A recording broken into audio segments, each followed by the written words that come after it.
Hello mga kapatid, magluluto ng fettuccine si Mami ngayon. Titignan natin ang kanyang style.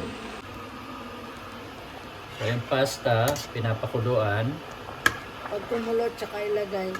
with a little salt and a little oil. How little is the little salt? 1 teaspoon. 1 teaspoon, 1 kilong pasta. Yeah. And then Salt. oil, Oil, 1 tablespoon. 1 tablespoon. Okay. So dapat maraming tubig. Oo. Nalunod ang fettuccine sa maraming tubig. Okay. Gagawa muna daw ng sauce. So anong ilalagay dito? Put some butter. Na yan. Yan. Tutunawin daw ang butter. So Actually, manitay ka muna. dapat tinahalo-halo para hindi dumikit. Oo. Tapos tinutunaw na yung butter. Lalagyan siya ng plain flour. 1/4. 1/4 flour lang. 1/4 cup. Oo. May milk na tayo. Yan, ginalagyan na ng flour. Ay, hahalo yan. Yan ang gagawing sauce. Patawag yan? Roux. Roux. Ano spelling nun? R-O-E o R-U-E? Roux. I forgot, but I think it's R-O-E. R-O-E. Roux.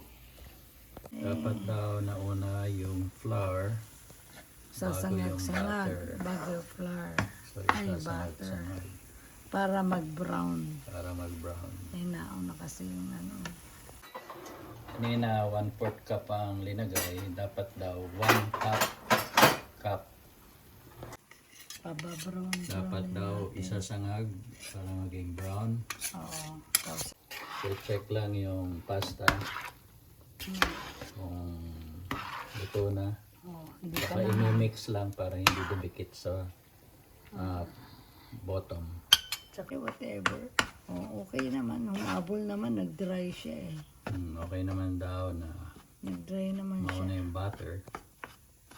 Immediately Basta lagay mo. mag-dry. So, isinasangag na siya ngayon. So, tuloy pa rin ang pagsangag.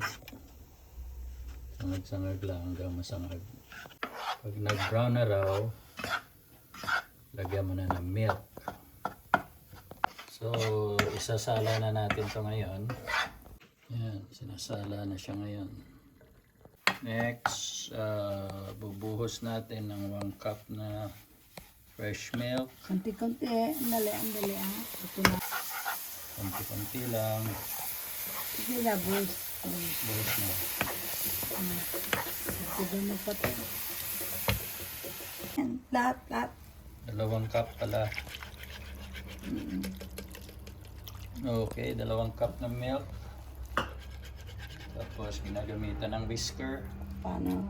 So, kontrolin ng init, hininahan ng apoy. Pinatay ko na kasi 3 cup pala inabot. So next, ano to, magigisa ka na. maglagay ka ng olive oil. Maglagay ng olive oil. Anong next step natin? Bawang. Pag mainit na, bawang. So, painitin. Pag mainit na, lagay na yung bawang. Ito, giniling na bawang. Okay. Tapos, lagay ang sibuyas. So, next, giniling na karne. Karne yan, ano? Beef. So, kailangan ituin yung giniling. Lang. Luto na ang giniling, pwede na ilagay yung mushroom. Anong klaseng mushroom to? Kahit anong mushroom pwede na. Kahit na anong mushroom pwede.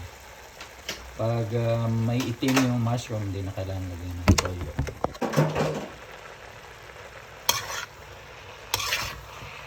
Tapos, lulutuin mo yung mushroom. Haluin. Tapos, lalagyan ng oyster sauce. Gano'ng karami? Ito, isang ganito. Kasi 1 kilo yun eh. Yan. 1 kilo ito, by the way. 1 kilo yung Yung pasta lang. pasta. So, makakagawa ka ng marami. So, dadamihan mo yung oyster sauce. Malaking kutsara ito ah. Pero hindi ko natin. Tapos, ano yan? Asin? Kasi, 2 kutsarita. 2 kutsarita. Hindi siya matapang. Tapos, paminta. Hindi siya matapang eh. Ilang kutsarita yan? 2. Hindi kasi siya matapang pagka Konting patis. Ayan. Tapos, ibuhusan natin yung sauce. yan.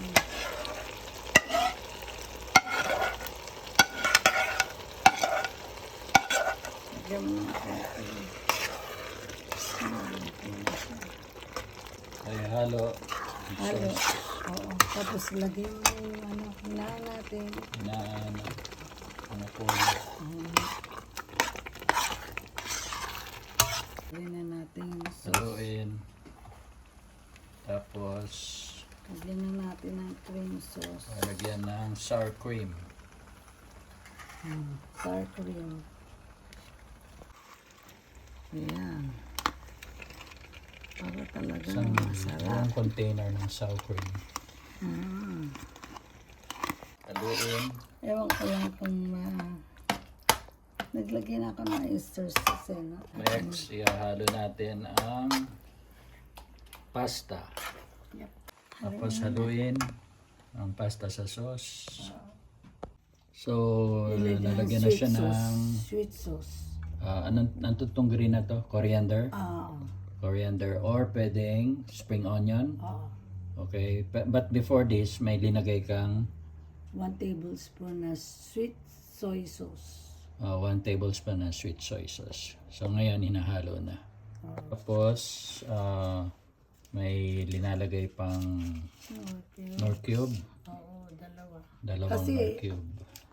Which is 1 kilong pasta yan, pero ang labas yan, 2 kilong ano na, fettuccine. Okay. Kalagay ng Knorr cubes. Ano yan? Beef or pork? Pork. Pork Knorr cubes.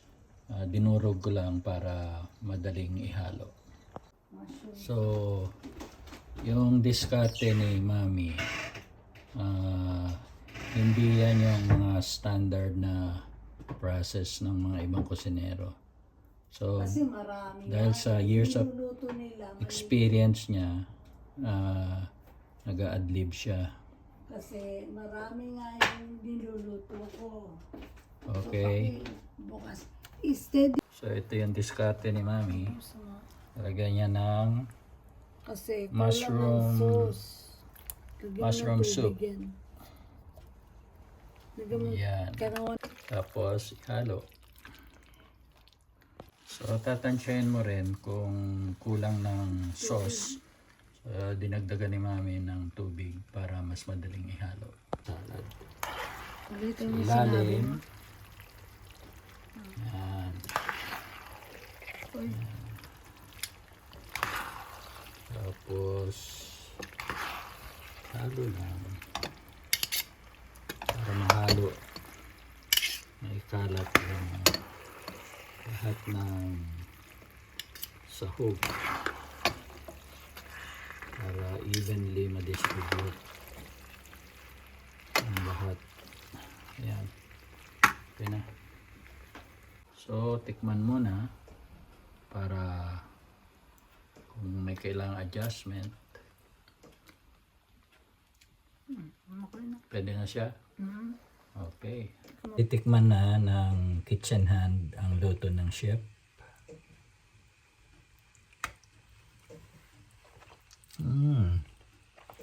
Nahulog. Ito.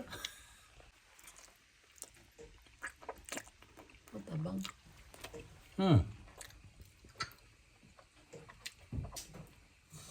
Panalo ka. Sarap. Pero parang matigas yung pasta. Hindi, tama